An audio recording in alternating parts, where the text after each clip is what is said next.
We've all been sold this idea that attraction is some kind of magic, right? Like destiny.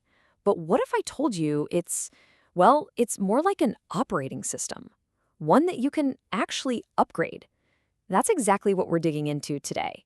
We're going to talk about attraction patterns and how to rebuild them, literally from the ground up. Okay, let me ask you something and be honest. Does this sound familiar? You meet someone, it's incredible, the sparks are just, wow, totally electric. And then, I don't know, a few weeks, maybe a few months down the line, you get that sinking feeling and realize, oh no, I'm right back here again. The same exact relationship dynamic you swore you would never, ever repeat. If you're nodding along right now, trust me, you are in exactly the right place.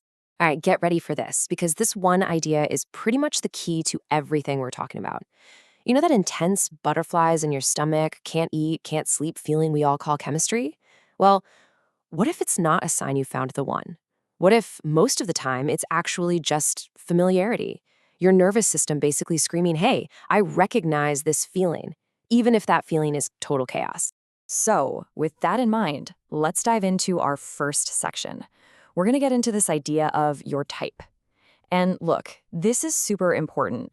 This isn't about beating yourself up or blaming yourself for past choices. Not at all. Think of it like this.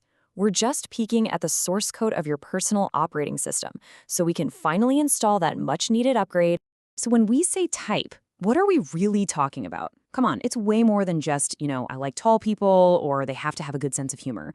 It's this whole cocktail of things, right?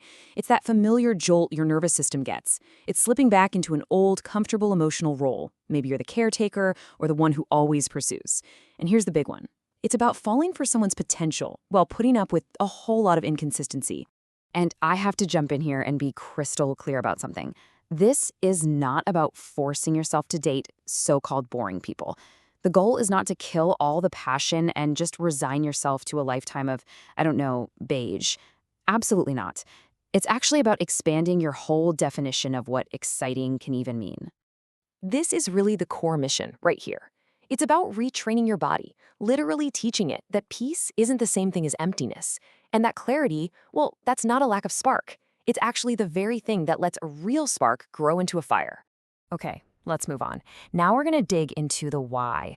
Why does chaos feel so much like chemistry? Why does that push-pull, hot and cold thing feel so electric? We're about to look at the psychological code, the hooks that make these old patterns so darn hard to shake. I mean, that's the million-dollar question, isn't it? If we know these relationships end up hurting, why do they feel so magnetic, so irresistible when they start? The pull is real, it's powerful, and there are a few very specific psychological reasons for it. Okay, reason number one, something called intermittent reward. The easiest way to think about this is a slot machine. Seriously, that warm and cold behavior, a flood of amazing texts, and then radio silence. That gets your brain hooked. You have no idea when the next little hit of attention or affection is coming, so you just keep playing the game, pulling that lever, hoping for a tiny win. It is one of the most addictive patterns there is. And then we get to the really deep stuff. Unfinished business. On a subconscious level, you're often pulled toward people who feel familiar because they represent some kind of old emotional wound. It's like your brain is trying to go back in time and fix it to finally win that love that you had to earn or that felt just out of reach. It's a powerful, powerful drive to heal the past in the present. And last but not least, we have fantasy bonding. Oh, this one is huge. This is when you're not actually falling for the person who's right there in front of you. Nope, you're falling for their potential. You're falling for the version of them that could exist. If only they'd open up or deal with their stuff or finally see how perfect you are together. You're basically in a relationship with a fantasy, a daydream, not a real person. Okay, so we've unpacked the why behind all this. Now for the good stuff, the how. How do we actually change it? This next part is all about the practical, real-world steps you can take. We're talking about installing that upgrade patch and moving from just reacting to your old patterns to being truly intentional about your choices. Listen to your body.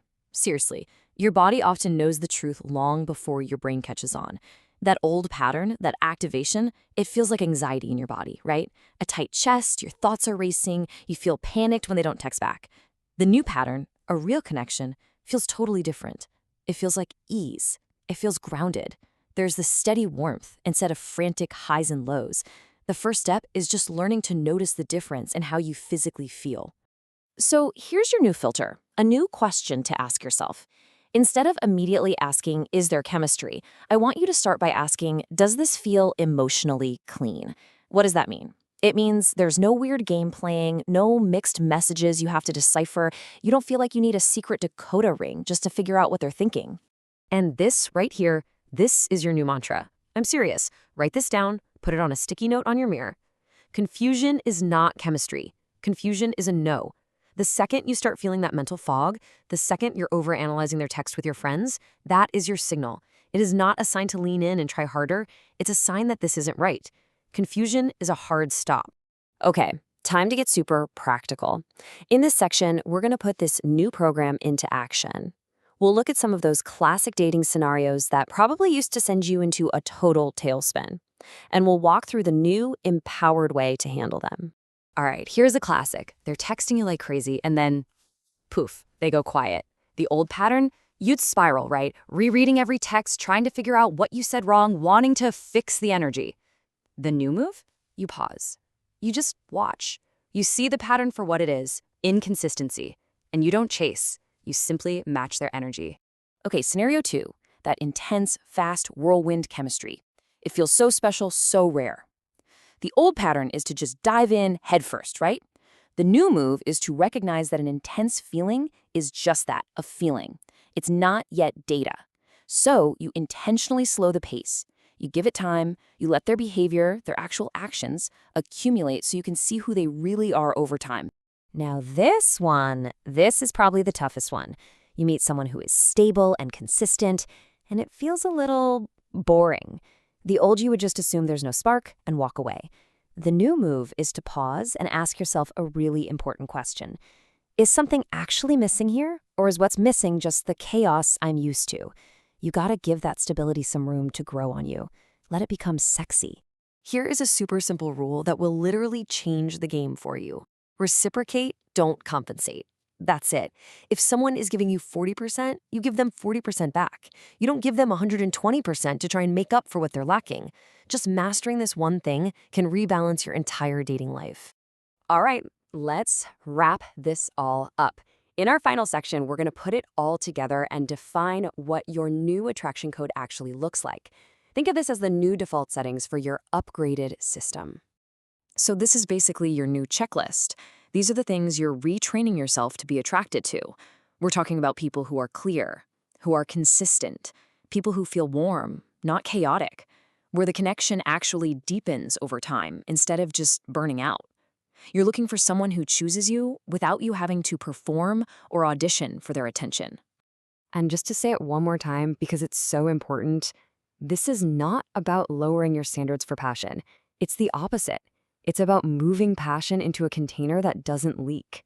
You're building something strong and secure so that amazing, passionate energy has a safe place to live and grow, instead of just leaking out through all the cracks of anxiety and confusion.